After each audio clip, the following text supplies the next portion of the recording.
Watch me ride.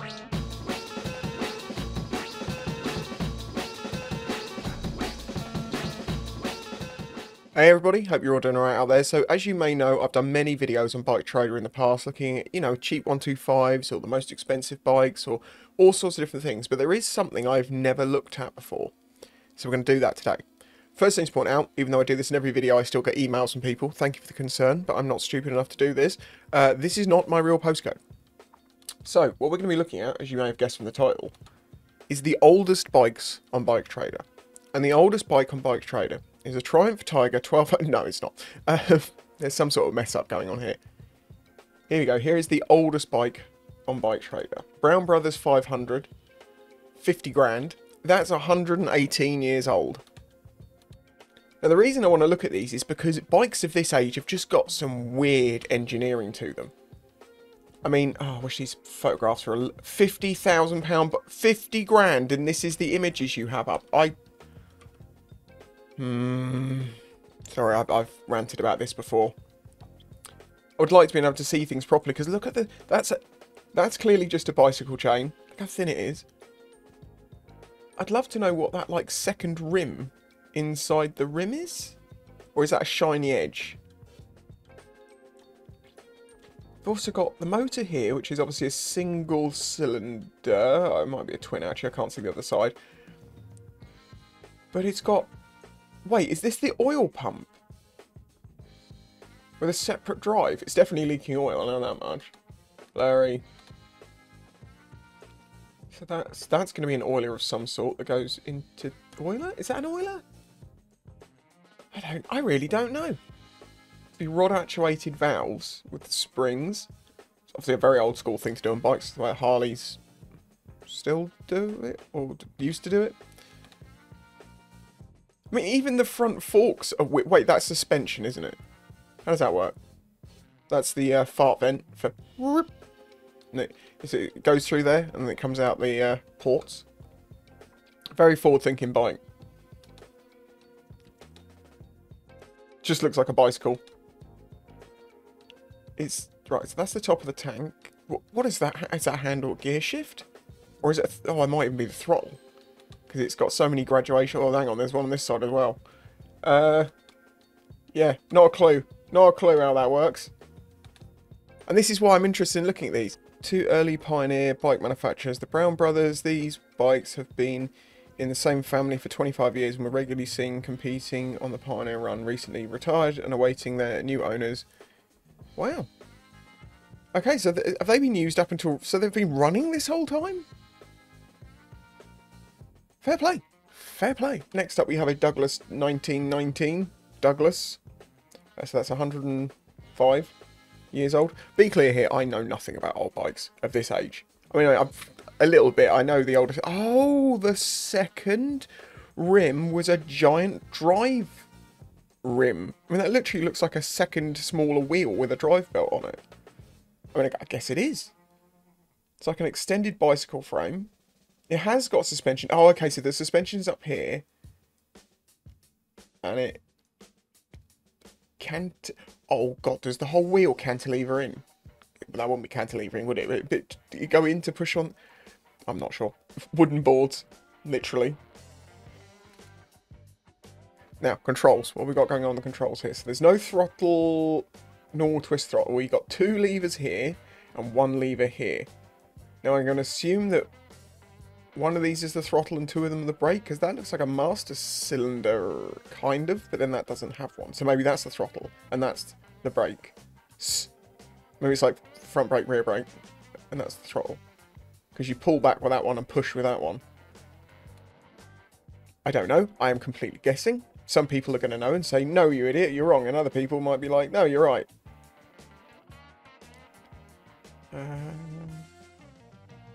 Yeah, just straight connections onto the spark plugs. So it's a twin. Wait, this is a boxer. No, it's not a boxer because it's not going towards each other. It's opposed. Is that the way? Is that what it's called when they go that way and that way? I'm gonna guess this is the ignition. Yeah. Okay.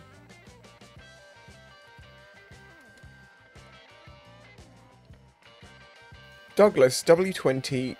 Is that 2 3/4 horsepower? 1919 twin traditional for side valve twin from Douglas. Right, side valve. Oh, okay, okay, I get it. So it's a single, and instead of having the valves over the top, you've got them off to the side. And this expansion, that can't be great for like combustion and stuff. But hey, I mean, it was early days. So I'm guessing this has got 2 of these flat sideways. Doesn't that cause an oil starvation problem on the tops? Well, actually, I never considered that with boxer engines. Well, I guess so much oil being thrown away around, it's not going to get a starvation on one side of the piston. Plus, they probably leak so much that oil is sealing it. That one was 10 grand. Okay, so we dropped down quite a bit. Next up, we have a Levis 350 from 1934. So less than 100 years old by, so it's 90 years old. It looks cool. It looks a lot more modern bike-like, because you've got, well, you don't have any rear suspension. You have seat suspension, because, you know, the suspension's still the old school type. These are, yeah, these drum brakes. Yeah. Type, I think. Drum type. Single cylinder, from the looks of it. And how's it driven? So you've got one belt going down here. Looks like there's something on the other side as well. Okay. Okay, here we go. So you got... Wait, is that a transmission? Sorry, I'm looking at this immediately and just... I haven't looked at any research or anything. And why is there a giant box on it? Right, okay, ignore that. Just try and work out how this thing's working. Because it goes from the engine, so that's obviously where your power's coming from. Because the cam's going to be at the bottom of there.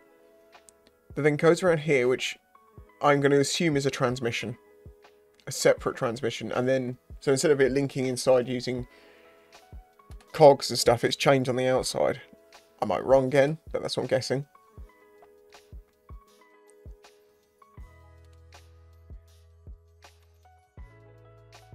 But otherwise, it seems pretty normal. Can we see the... Oh, okay, so that was... Kind of looks like a Dakar bike, but I'm thinking this is one of these things where you're supposed to be completely on time. Not late, not early. It's not a race. Might wrong that.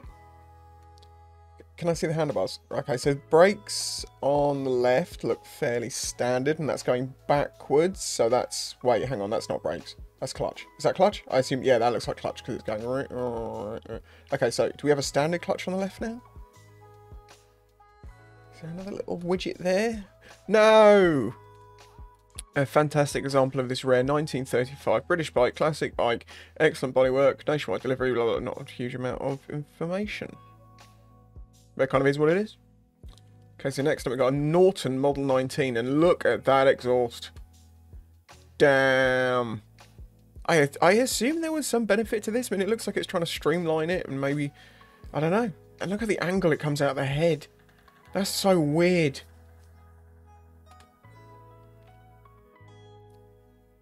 Okay, so how's this one driven? It's all on the other side. Suspension is this... Someone in the comments, what is this called? What is this type of suspension setup called? This sort of double beam with a... I'm going to say it's like a cantilevered thing, because it seems to pivot between on here, so this pushes back and that pushes on the springs, so the wheel would move backwards and forwards, which C90 kind of does that, doesn't it? Right, so we've got motor, chain, but looking at the angle of that chain, I'm not sure if it comes to just a single front sprocket or not, or whether it does the same thing where it's got one small chain here to a larger chain and then that connects to that, because that kind of looks more like that is the case. Controls are starting to look... Where's that going? Wait, is that the front?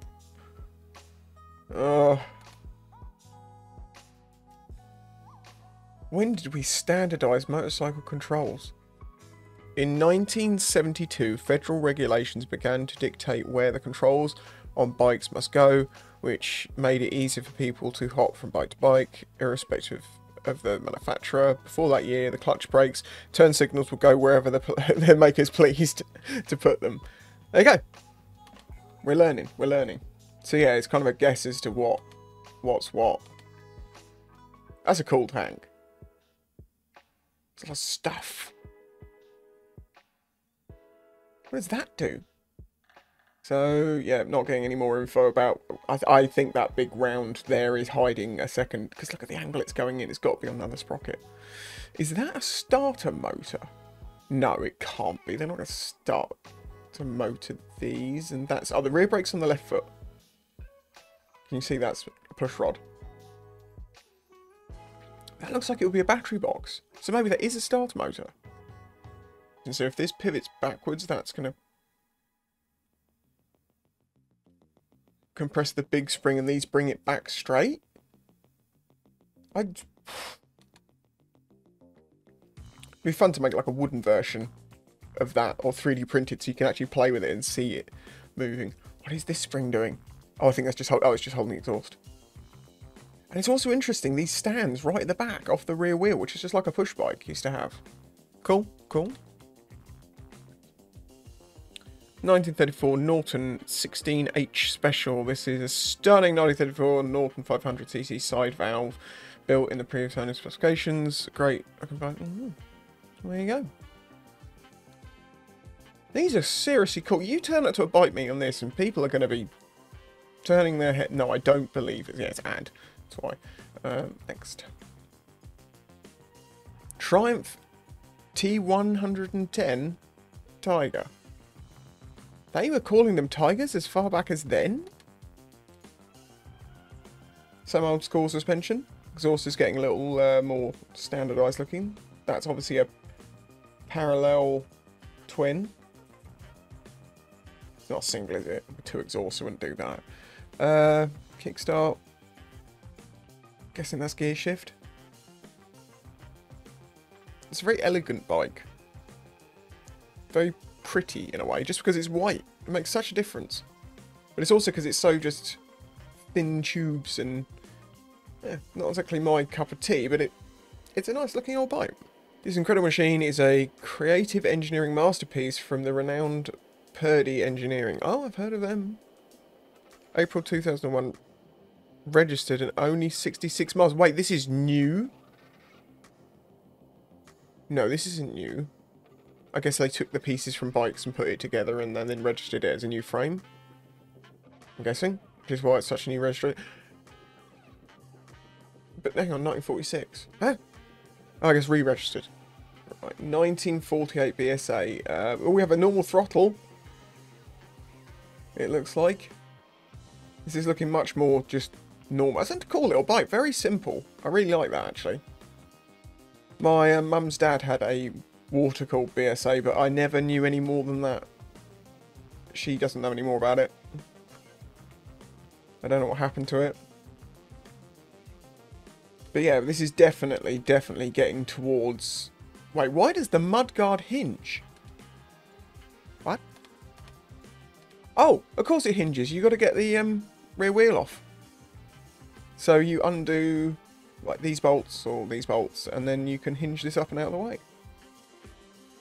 Cool idea. I really like this actually. It looks like a very cool bike to just ride around on. Buzz about. Round town. How much is it?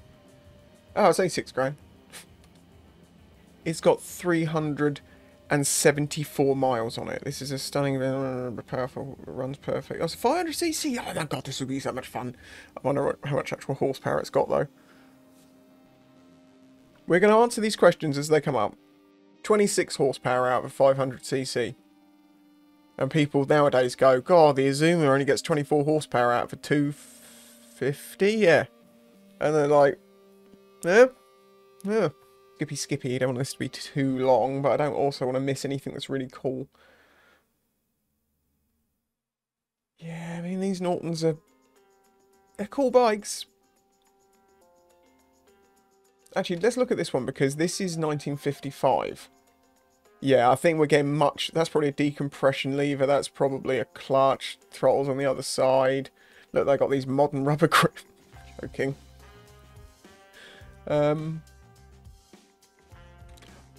Chain. Oh no, we've still got this chain off the motor going to yeah, it must be a transmission that then goes to the rear sprocket.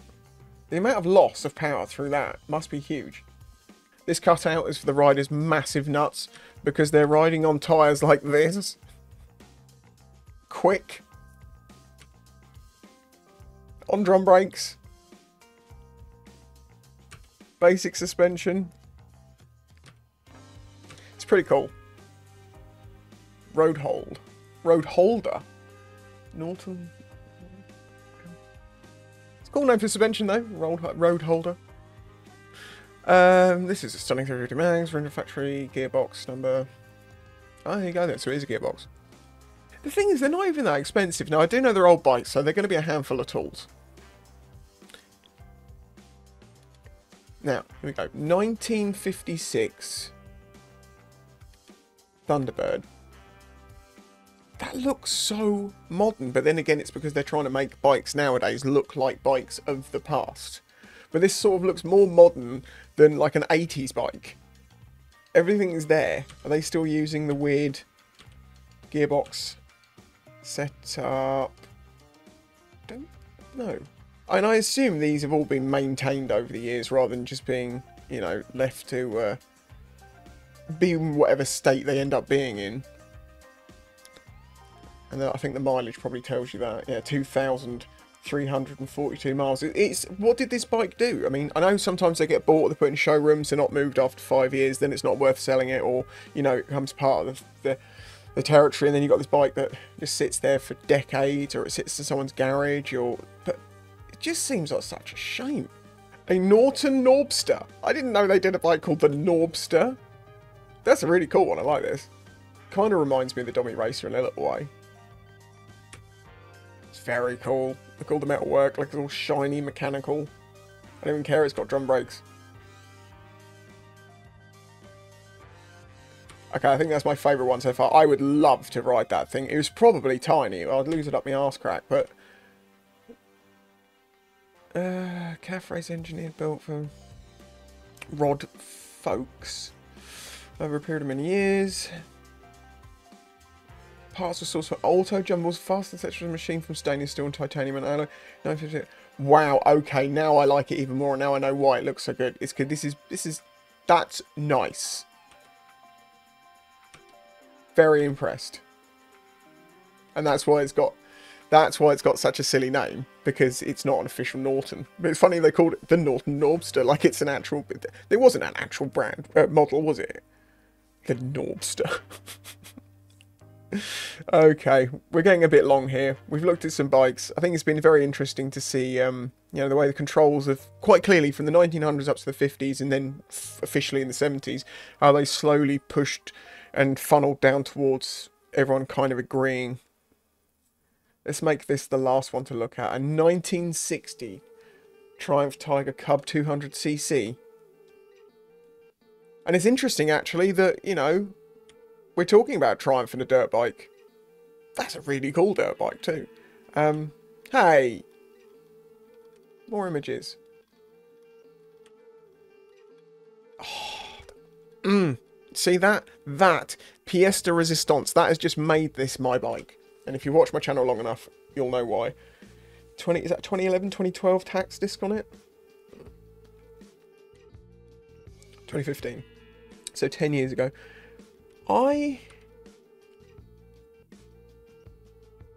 That's a... Whoa, whoa, whoa, whoa. Is that a drum brake inside the sprocket? Wait. Yeah, it is. I love that tensioner. But... No, back wheel, back wheel, back wheel. You didn't do the other side of the back wheel. No. No, no, the others. Please.